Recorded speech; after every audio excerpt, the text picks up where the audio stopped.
By mid-2009, after 7 years of marriage, Lucy Landry began an affair with Gareth Jenkins, an old school friend she reconnected with on Facebook. She was tired of the 24-year age difference with her husband and his controlling nature, which had left her increasingly lonely and disillusioned. She asked her husband for a divorce and demanded that he, who was suffering from prostate cancer, pay £6,000 for a new flat for her and Mr. Jenkins to move into. The pair started to row constantly over money. On February 1st, in the presence of a neighbor, Lucy taunted her husband about naked photographs he had taken of himself 3 months previously, which she had found on his computer, calling him a pervert and taunting him that he should be on the sex offenders register. That night, they argued violently, following each other around the house, shouting and taunting each other over money, possessions, and Mr. Jenkins. The fight ended in a way that no one expected.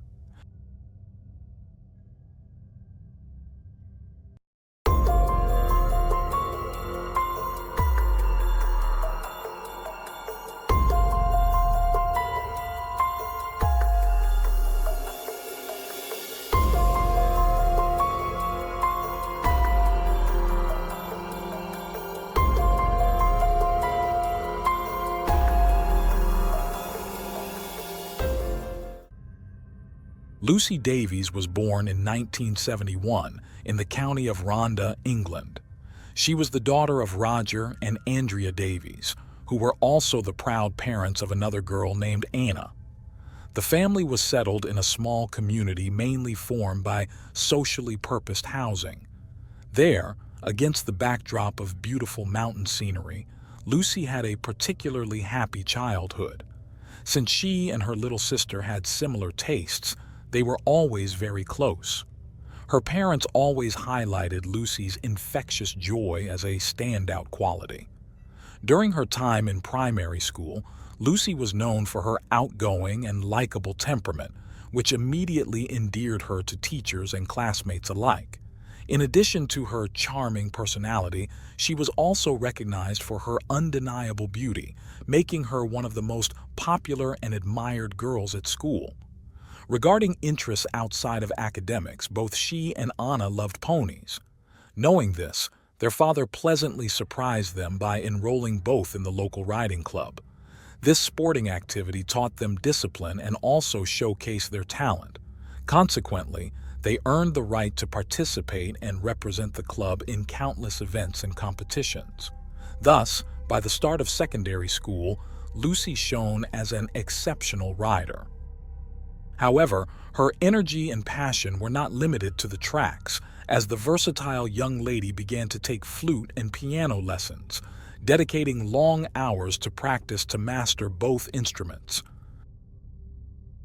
Her efforts soon paid off, and by the following year, Lucy had a very comprehensive and detailed mastery of the wide field of classical music.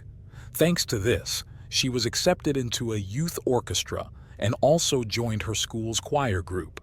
As often happens in this stage of adolescence, a healthy romantic interest appeared in her life, and Lucy became very close to Gareth Jenkins.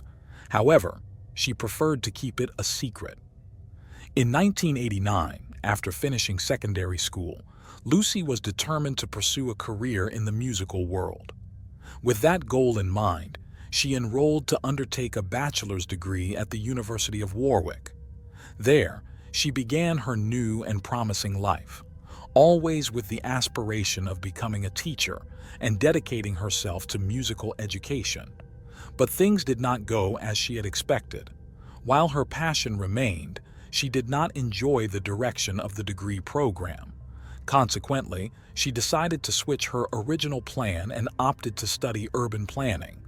It was around this time that she met Graham McAllister. They both discovered quite soon that their outlook on life was very similar. Aside from their love for art and shared interests, a crucial detail in their bond was the extravagant sense of humor that complemented each other. Their relationship flowed naturally, and as they made plans for the future, Lucy decided to introduce him to her parents. For Roger and Andrea, The meeting was wonderful, as they were certain that Graham was the right one for their daughter. So much so that they decided to buy Lucy a house in the city of Coventry, northwest of London. This gesture, in addition to ensuring her a life free from the upheavals of rent and moving, carried their wish for her to start a family. Shortly after moving in, Lucy invited her boyfriend to share the new home. As they continued with their studies in 1995, the young couple welcomed their first child, whom they named James. Lucy decided it was best to take a break from university to care for him. Meanwhile, Graham continued with his university commitments and, to support the household expenses, got a job working the night shift at the city's postal sorting office. Over the months, this dynamic began to affect Lucy, because alone at home, dedicated exclusively to the child, and with many hours away from her partner, a feeling of boredom took hold of her. Then, she found no better solution than to explore internet chat rooms for distraction. In this universe, she sought to meet new people. One night, while Lucy was immersed in lively conversations in various chat rooms, she came into contact with Harold Landry. At 53 years old and of American origin, Harold came from a financially struggling family in Louisiana. However, he understood early on that, being just one among a dozen siblings, he would have to achieve everything through his own effort and will. Thus, from a young age, he dedicated himself to hard work to escape poverty. His opportunity arrived when he realized that in the oil business, the key was not in owning a well, but in providing the essential infrastructure for the owners of such fields. Consequently, he founded his own company, focused exclusively on the design and manufacture of hydraulic equipment for major oil companies in the southern United States. As he had anticipated, the business allowed him to amass a great fortune, eventually reaching billionaire status. By that time, he divided his time between his eccentric hobbies and a property on the island of Cozumel in Mexico. On a personal level, he had been married and divorced twice. From these unions, he had children whose exact number and identities are not publicly known. What was known, however, was that Harold made sure they lacked nothing. A particularly relevant event occurred in 1992 when, being single again, he met a married woman 20 years his junior. However, neither her family nor her husband were obstacles for Harold, who directed all his seductive strategy towards her and won her over. On February 6, 1994, Harold picked her up to take her for a ride in New Orleans. For this occasion, they hired a babysitter. After concluding the evening, Harold accompanied his lover back to her home and offered to take the babysitter back to hers. No one seemed concerned about the fact that the husband would find out about the betrayal and could act as a wounded man. In fact, that's exactly what happened. Outside the residence, the betrayed husband was monitoring every move of his wife. Once the third party said goodbye, he followed him in his car. A few minutes later, Harold finally noticed the vehicle tailing him. Then, almost as an instinctive gesture, he opened the glove compartment and pulled out the firearm he usually kept. When both stopped at a red light, things spiraled out of control, as the babysitter later narrated. Harold then brandished a revolver at the betrayed husband and fired. The bullet severed an artery in his neck and damaged a nerve leading to a vocal cord. The husband, called Chris Price, collapsed on the pavement with a wound on his neck, but fortunately, there was a hospital right in front of them, which allowed him to receive immediate aid, and the doctors were able to save his life. As for Harold, he was arrested and charged with attempted murder. The trial against him took place in 1997. In his opening statement, the defense attorney told the jury that Chris had only been the victim of a tragic and sordid affair. Regarding his client, he mentioned that he acted out of fear and in self-defense. The defense's clever strategy led the jury, consisting of 4 men and 8 women, to find Harold guilty of the lesser charge of aggravated assault. As a result, he was sentenced to 5 years behind bars. After appealing, Harold obtained probation. In exchange, he had to pay a fine of $500 and fulfill community service obligations. Although he sought to be completely exonerated, he thanked Pat for his hard work. Since then, they became great friends. Shortly after, Harold and Chris agreed on an undisclosed settlement amount.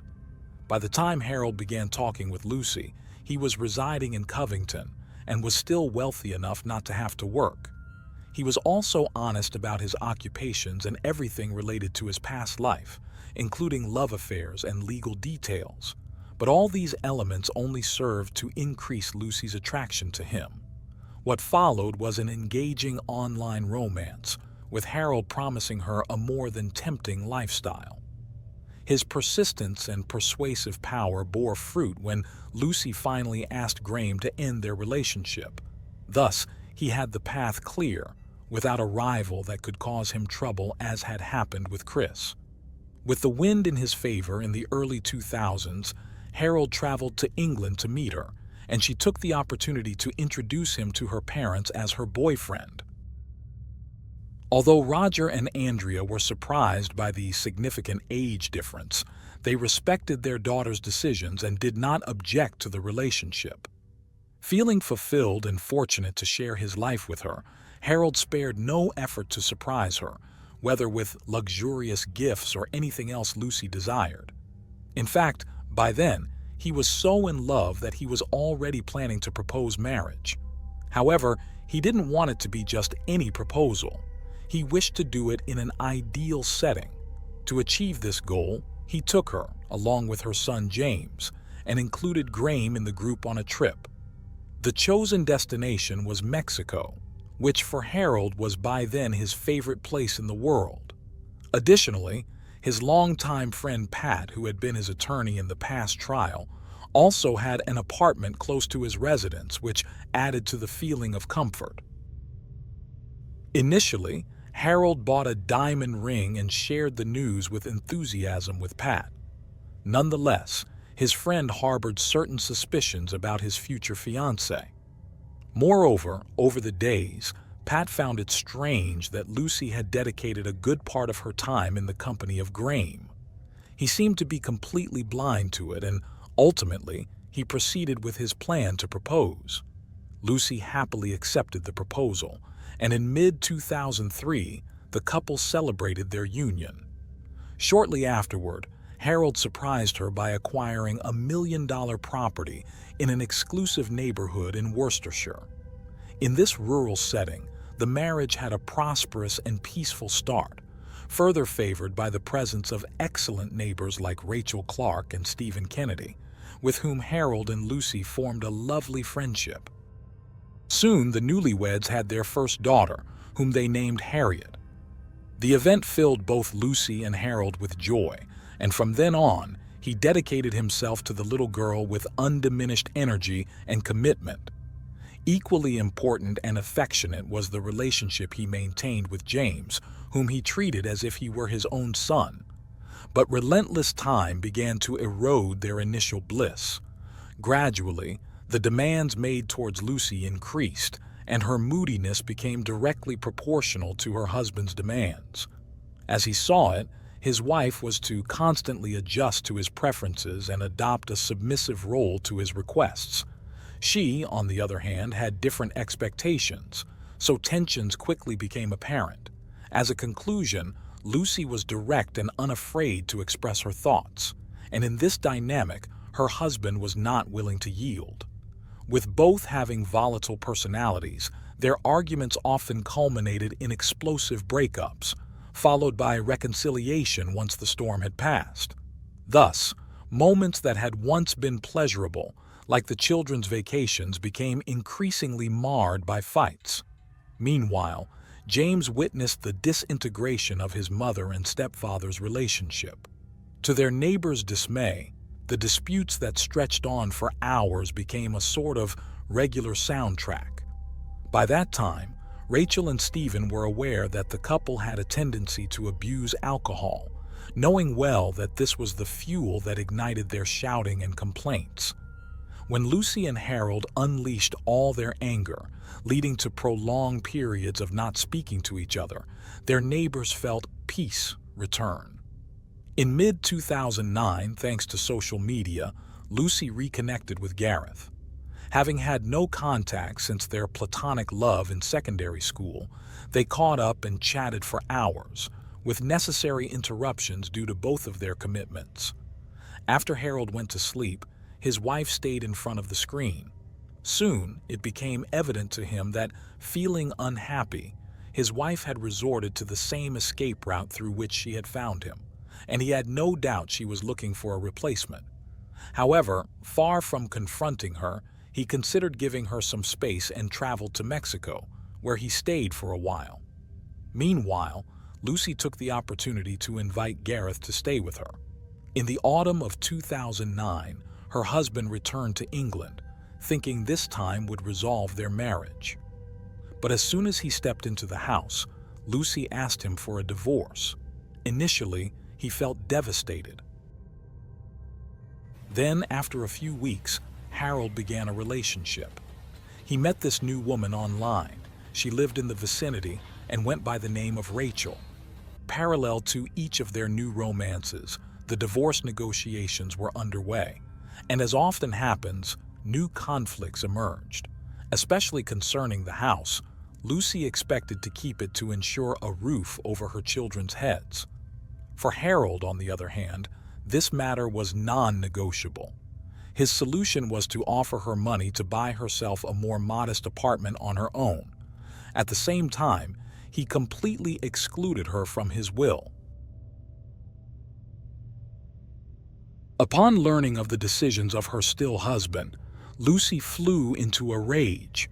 Her feelings of hatred towards him made her share everything about Harold's past with her son James, not leaving anything out. Amidst the complicated process and considering the evident tension she was living in, Gareth invited her to spend a few days with him in Wales.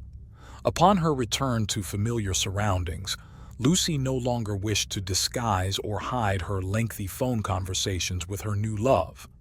Meanwhile, both she and Harold were immersed in excessive alcohol consumption.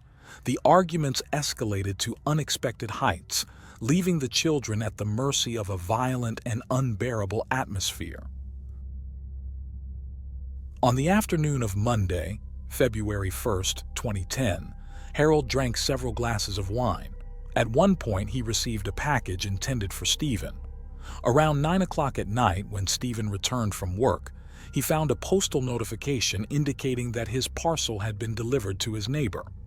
The Landry's lights were on, so he went there. Harold invited him in and served him a glass of wine. After greeting Lucy and exchanging a few words, Stephen noticed how drunk his host was. He took his package, excused himself, and left. Subsequently, the couple engaged in a nonsensical argument, specifically over a furniture purchase she was planning for their move. James acted as the years of fights had taught him. This time, the disagreement escalated to a physical altercation. In the scuffle, Harold grabbed a kitchen utensil with which he struck Lucy on the cheek. Unable to continue avoiding the facts, James appeared at the scene of the dispute and found his mother injured. He immediately called the police and then focused on securing his younger sister's safety. Not long after, Lucy and her children left the house seeking help. The first place she thought to go was to Stephen's house. However, just as she headed in that direction, Harold caught up to her and, with a knife, caused her multiple injuries. Then he left her under a bush in the garden and walked away. Alerted by the screams, Stephen went outside. It only took him a few steps to discover his neighbor. Although he initially thought she was unconscious, he quickly understood the severity of the situation. At that moment, responding to the emergency call, the police arrived at the scene. They called the paramedics and searched the vicinity for the perpetrator. However, they only found the children, hidden and terrified in the backyard amidst the darkness. Once on site, The paramedics acted as quickly as possible, and Lucy was transported to the hospital. Very shortly after, her heart stopped. Meanwhile, Harold went to Rachel's house and confessed that something terrible had happened, but without giving further details. He then gave her 3 bank drafts totaling $40,000, a sum of cash, the keys to his car, and several signed blank checks. Then he set off back home. By that time, several police patrols were trying to locate him. Eventually, they found him walking along the road and proceeded to arrest him. Roger and Andrea were overwhelmed with despair upon hearing the tragic news. In a statement shared by the police, they asked for respect during their time of unimaginable sorrow from losing their daughter. For now, they had nothing more to say to the media. From then on, all their attention was focused on looking after their grandchildren. The forensic examination confirmed that Lucy had died as a result of multiple stab wounds to the chest. With this evidence and having James as a first-hand witness, on February 5, 2010, Harold appeared before the court and was charged with murder. The trial took place in early February 2011. It was presided over by Judge David Foskett. On this occasion, Pat was not the defender of his friend. That task fell to attorney Andy Childs. Despite the evident difficulty of his task, the defense attorney argued that his client had been provoked by the fury of his wife, who left him no alternative but to act as he did.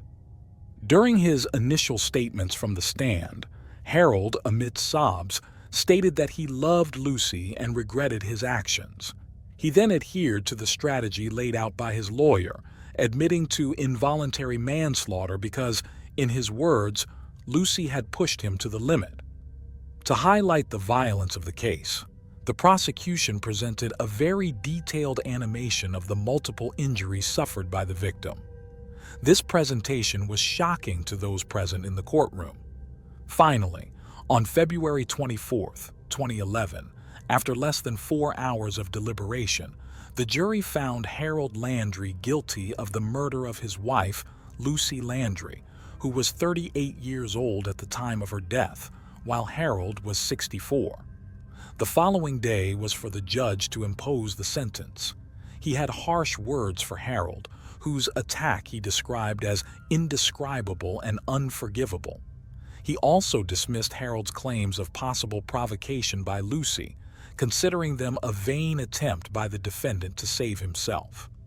Consequently, he was sentenced to life imprisonment, with a minimum term of 16 years before being eligible for parole. By that time, however, he would be over 80 years old. Lucy's loved ones thanked not only for the resolution, but also for the judge's remarks, which they felt almost perfectly expressed what they themselves felt. They noted that the sentence somehow helped alleviate the pain of their loss, although they also admitted that no number of years in prison for Harold would bring back Lucy's life, so they would have to work on accepting this painful reality. For his part, Harold insisted on proclaiming his innocence, as he was heard saying he hoped to be able to appeal the sentence in the future. And that's the case for today. As always, I appreciate your support for my work. If you subscribe, like, and share this video, it will help me continue creating content. See you soon.